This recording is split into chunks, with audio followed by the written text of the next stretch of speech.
繼續來看行政院長杜英泰自費包機到日本看經典賽，讓南洋積極公器私用。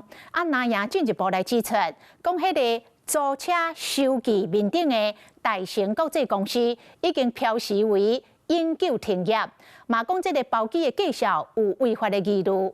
杜英泰回應講，在野黨最後的目的，就是要逼伊講出這是公務的行程。另外，今仔日的立法院會，國民黨為着要聲援，民眾黨的立委李正秀嘛甲杜英泰有口角。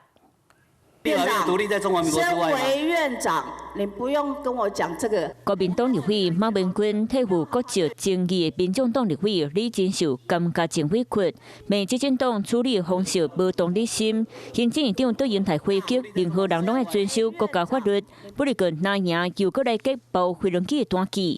姚蘇林署方普文，即期杜英泰前往到日本時，當地包車公司大成國際佇咧事後已經標記做永久停業。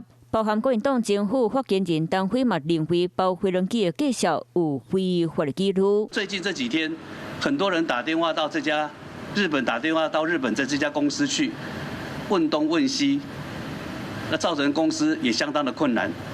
如果真的歇業，這個電話怎麼打得通？最終目的只是要逼我說出這是公務行程。居心何在？呼籲在野陣營攻擊包飛龍機的單據愛怎責？像柯主席只說單據有問題，也從來說不出什麼問題。他大概是看自己有問題單據看習慣了，不大習慣別人合法的單據吧。民進黨立委林楚欣聲援，認為杜英泰促進台灣日本外交，如今卻放大檢驗，未來要互動加大，可能受到阻礙。中國隨時虎視眈眈，如果今天你搖旗吶喊、大張旗鼓，請問我們的最高行政首長還有機會去第一線為我們的台灣英雄加油嗎？私人的行程是日本給卓榮泰壓力，逼着卓榮泰要演一出很蹩腳的一出戲啊！這個讓人家看的實在是情何以堪啊！自費包飛龍機，小目釐清，雕像攏有話要講。Hello， 我是莊慧琪。想要搶先掌握最及時的新聞資訊嗎？趕快訂閱、按讚、開啟小鈴鐺，鎖定華視新聞 YouTube 頻道。